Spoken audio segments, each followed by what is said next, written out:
What's up, basketball fans? Pinakakabangan ng lahat, matatrade ba si Giannis Antetokounmpo, no? Hindi pa po siya natatrade, pero may oras pa, no? Ang trade deadline po ay magaganap po mamaya-maya ng konti.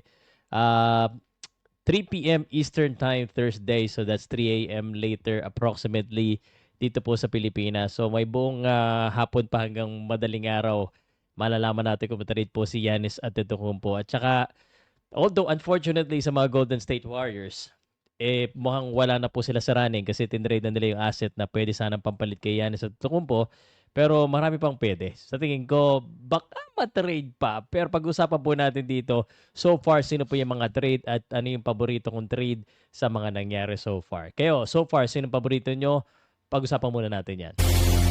Podcast Sports, the number one independent sports voice of the Philippines.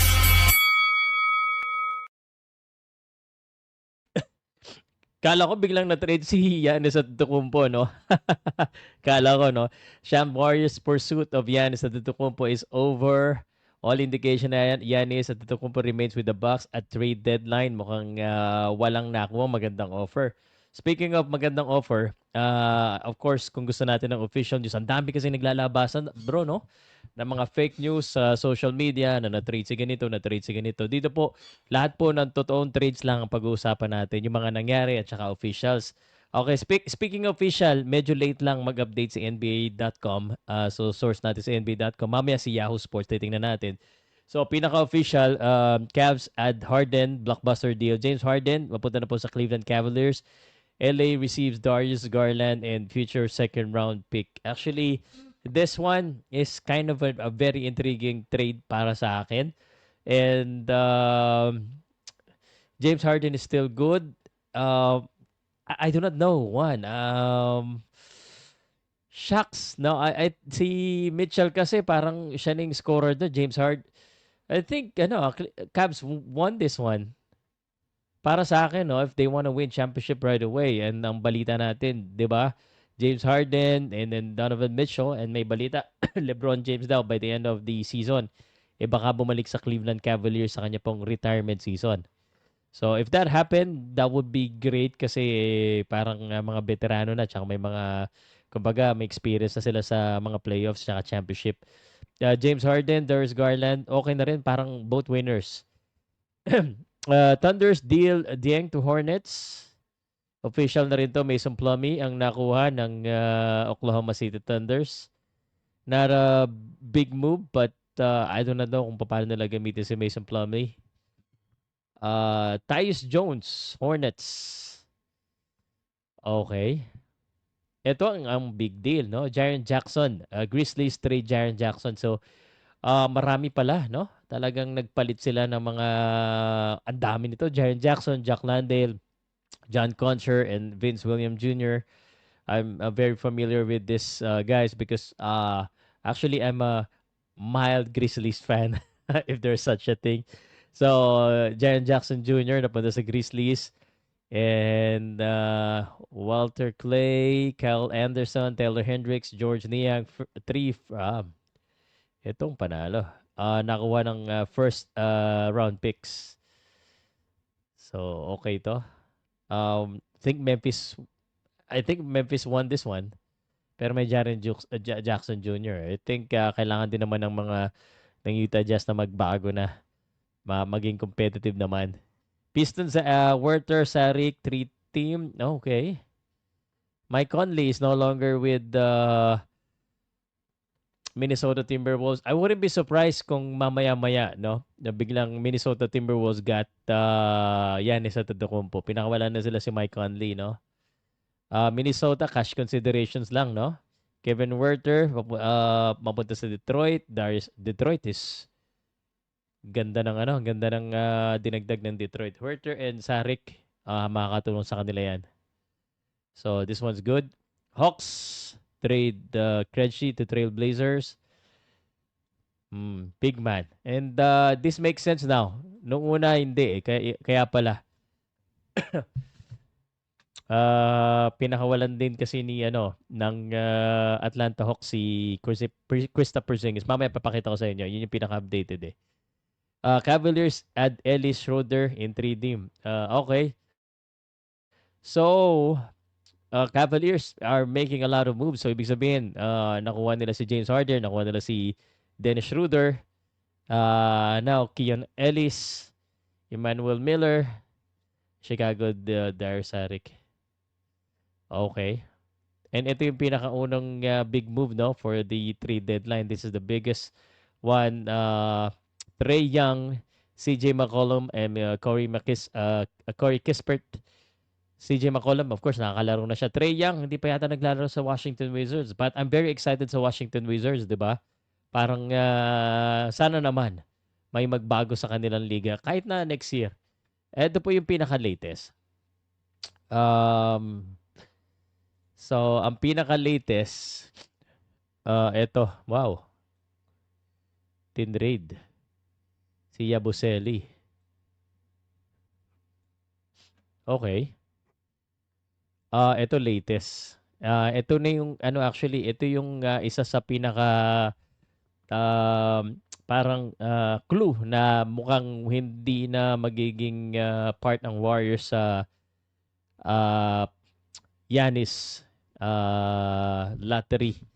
Kasi pinakawala na po ng Warriors si Jonathan Kuminga at si Buddy Hield. These are their, kumbaga silang nila ito yung asset nila pan-trade eh. Pinakawalan din nila si Trayce Jackson-Davis na mapupunta sa Raptors. Ang tatlo yung pinakawalan nila, Kuminga, Trey Jackson-Davis.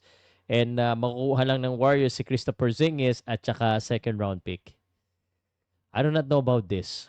Kasi si Christopher Porzingis is injury prone, Hindi ko lang alam. But he's good. I mean, I think ito yung kailangan talaga ng Warriors na parang nagkulang sa kanila yung dapat itong si Al Horford na galing Boston Celtics din. Christopher Porzingis galing Boston Celtics. Ang makapagbigay ng mga outside shooting and can spread the floor for them. If Christopher Porzingis is 100% healthy, he's gonna be really good.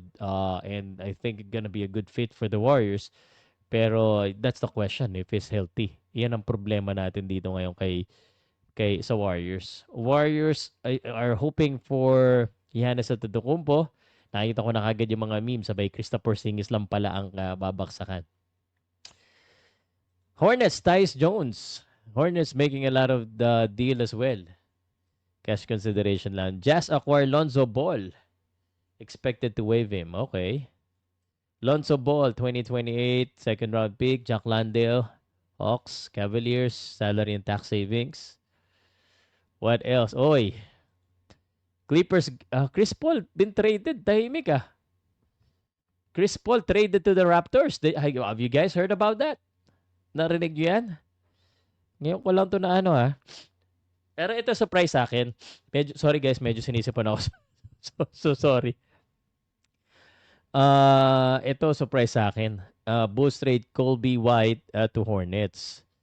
Bulls gets Colin Sexton, Osman Deng, na-trade na naman, and Kobe White and Mike Conley Jr.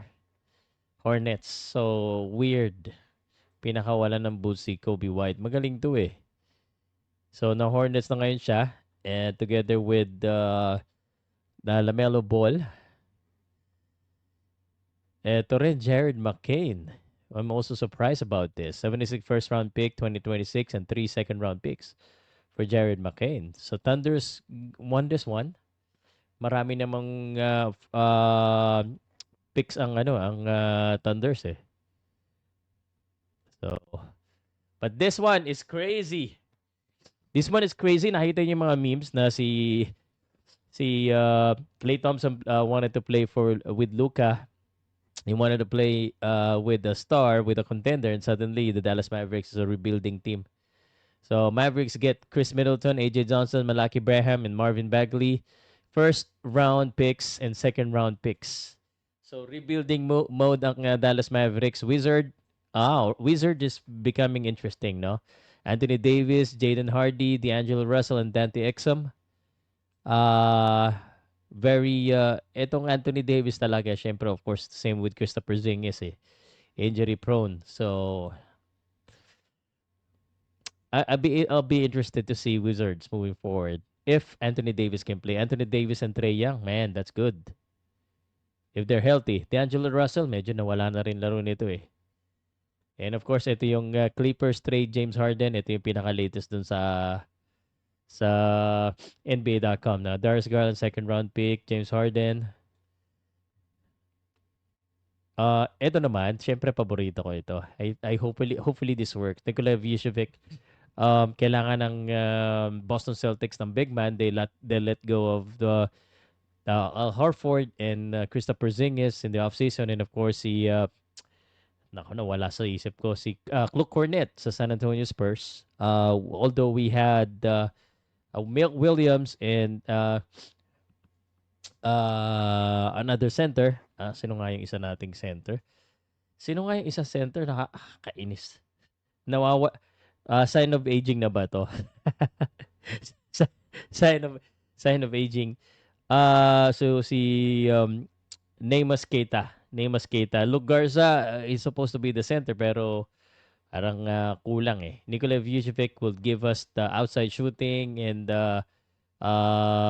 could really spread the floor in the middle. He's not that big though. He's not. I think he's only 6'10 or 6'11 or 6'9. But nonetheless, he plays big. So, okay na rin sa akin yan. And Fernie Simmons is a pure shooter. He's a pure scorer. But so far, he's been really inconsistent. And that's why I think he got traded. If nangyari yung para sa kanya dapat na spot na maging siya yung pinaka no? Kumbaga, secondary score kasi hindi eh. And then this one, Mike Conley. That's the rest. So, yan ang mga trade so far. Wala pa ring update kay Yanis. Mukhang hindi matatrade. Pero abangan natin. Siguro mag-update ako after 3 a.m. kung ano talaga yung mga full trade. And we'll let you know kung ano yung pinaka gusto natin trade. So for the Trae Young trade, the Jaren Jackson trade, Nikola Vucevic, these are big trades. James Harden, I think it's the biggest. Kasi James Harden yan eh. But that's it. Ang iniintay talaga natin, itong Anthony Davis, big din. Pero iniintay natin yung kay Giannis Antetokounmpo. Hindi ko alam kung matatrade siya. So, we'll see about that. And guys, salamat po sa mga pagsama sa akin sa aking NBA or basketball updates. I promise you I'll be better. And if nakaabot ka sa dulo, please comment lang kung ano yung paborito mong trade and if you think Giannis is gonna be traded. Anyway, or let me know, baka biglang na-trade na after you watch this video. Please update me and let's talk about our reaction after, just in case ma-trade or hindi. Salamat guys.